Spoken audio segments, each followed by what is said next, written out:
How's it going, Ram fans, and welcome to another Bird's Eye View interview. I am joined by CSU Volleyball's Brooke Hudson today. How are you doing, Brooke? I'm good. How are you? I'm doing well, thank you. So today we're not going to be really talking a whole lot about sports, more about something that I think that you care a whole lot about. I mean, you are one of, if not the most outspoken CSU athletes in terms of social justice and social issues. What does it mean to you to use your platform as an athlete to advocate for social justice? I think for me, I was given this platform because of my athletic ability, but I'm so much more than just a volleyball player. Being a Black woman in today's society means so much more to me than being a volleyball player. I'm so thankful for CSU allowing me to use that platform, but I think it goes beyond volleyball, and that's why I use my platform today. Awesome. And something that I would like to get into, the recent investigation into the racial climate of CSU Athletics. Yeah. That was we've been working with that for the past 4 weeks, and the conclusions and stuff from that recently came out, and three of those recommendations in the conclusion of the investigation were, one of them being promoting a way for athletes to report bias-related issues outside of the athletic department increasing their training in racial sensitivity and inclusion training, and the athletics department really pushing that there will be no retribution for athletes for reporting anything. As someone who is directly affected by this investigation and these conclusions, do you feel like this is enough?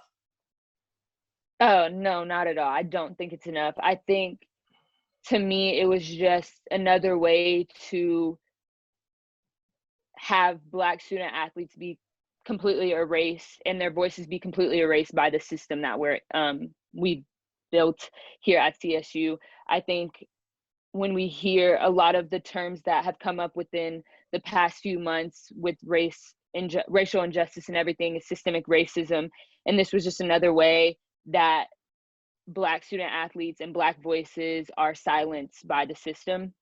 And I think that the system needs to be completely dismantled and have a way for Black student athletes to be completely heard and run and be safe here, because that's the biggest thing. CSU Athletics says that your athletes are safe here, but it was completely diminished and our voices were completely not heard. Within the investigation, you see that some people had racial insensitivity allegations, but then the president of the university comes out and says, well, most student athletes feel safe, but what about the others? If there's one, then it's not a safe place. And that's what I think my biggest issue is with the conclusions of that investigation. Well, and one of the things with the investigation, 115 individuals were interviewed, but there's no statistics on the demographics that were interviewed. Do you feel like Black athletes were represented in this investigation? I personally don't. I just honestly don't think Black people are represented in this athletic administration regardless. I mean, we have 0 Black head coaches. We have two athletic trainers, and then a few on basketball and stuff like that. But I just don't think Black athletes are represented well here at CSU and in Fort Collins in general. Mm-hmm. And you told the Coloradoan last week that the investigation was a whitewash of the system, and it made you feel unseen, and that this is what systematic racism looks like. What kind of language within the conclusions of the investigation and even actions taken during the investigation made you feel that way? I think for me, one of the conclusions was we need to have a place to build empathy for these racial insensitive actions. And why do you need to build empathy for that? I think if you have Black student athletes, which if you look at the demographics of CSU, majority of the Black students that go here are athletes. You shouldn't have to build empathy for that. You should have the empathy. You should go through these racial trainings. You should go through them before it gets to this place where we have to have an investigation to begin with. And I think that for me was the biggest thing. You should know how to deal with these situations, and you shouldn't have to build empathy for that. You should know what's going on in the country. You should know the current climate of the country right now. Mm-hmm. And you should already have that in your heart. You shouldn't have to build that.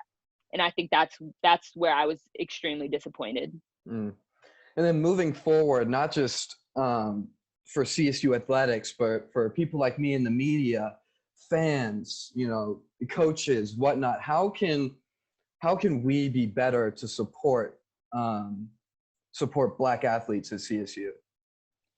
I think continuing to call out the racism and the system that silences us is a big thing. Like, I am not going to be quiet anymore, and I am not, Mm-hmm. and especially when we get into season, which in the spring, all athletics will be playing except for football. You will see a lot more protests and demonstrations from athletes, and not silencing that, and calling those people that don't have the empathy for the athletes and don't really understand what that athletes are going through, Black athletes in particular, especially with the election coming up and everything. I think continuing to have people on your show like me, thank you for letting me be here today, but continuing to bring awareness and continuing to amplify Black voices, I think that's the biggest thing. Absolutely. And the athletics department has recently started the Why I Won't Stick to Sports campaign, which you were a part of last week. And it's really a beautiful article and piece where, you used your own words to tell your story. Is this a step in the right direction to starting the tough conversations that need to be had? Yes, I am so thankful to be a part of that. And also we have the Together initiative, and that's a big step in the right direction as well. I think that we need to continue having these conversations and continue being comfortable in the uncomfortable situations. That's the only way we really grow and we really change and we really bring awareness to what's happening in our country. Mm-hmm. And in this article, you state that being an educator is one of the most important things to you. What are some of the ways that you try to educate the people around you?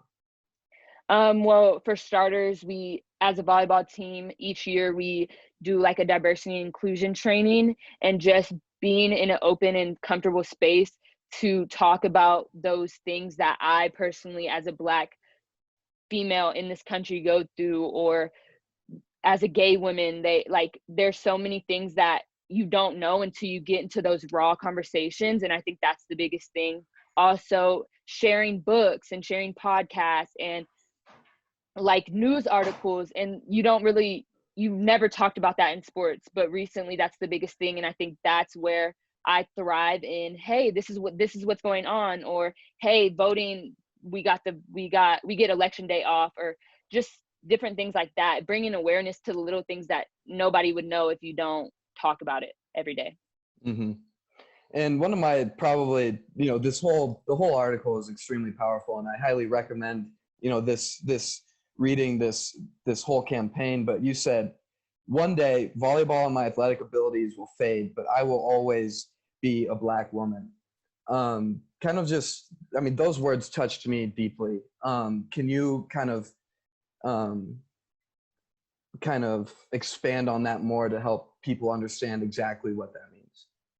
Yeah, I think the way I've grown up, I've always had to be aware of my skin color, and being mixed is even another discussion that we can get into. But being a Black woman in today's society, we are the most disrespected, marginalized group of people in this country right now. And I think that there's so many things that intersectionality is such a big thing. Like, I'm an athlete, I'm gay, I'm Black, like I'm a woman. There's so many things that make me me, but being Black and being a Black woman is the biggest thing that I am just so proud of. And I will never, ever, ever, ever not be a Black woman. And that brings so much joy to me, but it scares so many people. Like, being an educated Black woman, it scares so many people.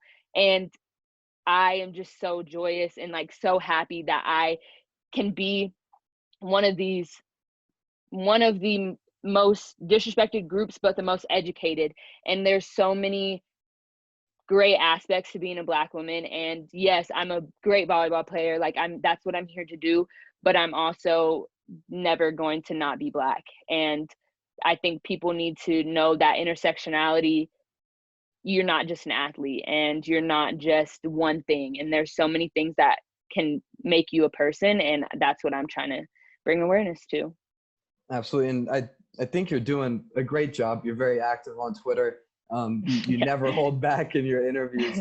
And that's something that's really important, especially right now when the conversation around politics and sports, do they belong together? But really the reality is they're not mutually exclusive. Right. What do you say to people that, that say politics don't belong in sports? I think that politics belongs in anything because politics is life.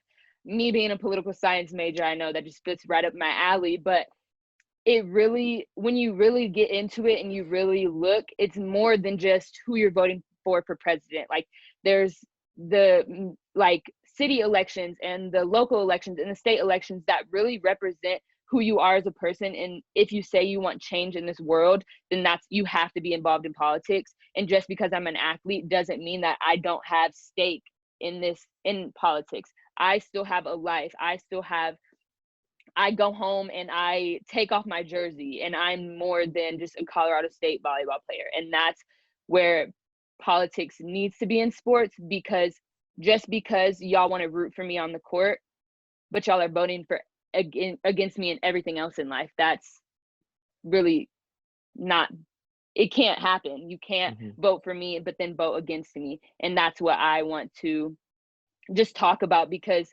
politics isn't just Democrat, Republican. And that's where I think we need to get past that. Absolutely. And then as we wrap this up, for anybody that watches this and listens to this audio, what is really the main one message that you would like them to take out of this conversation?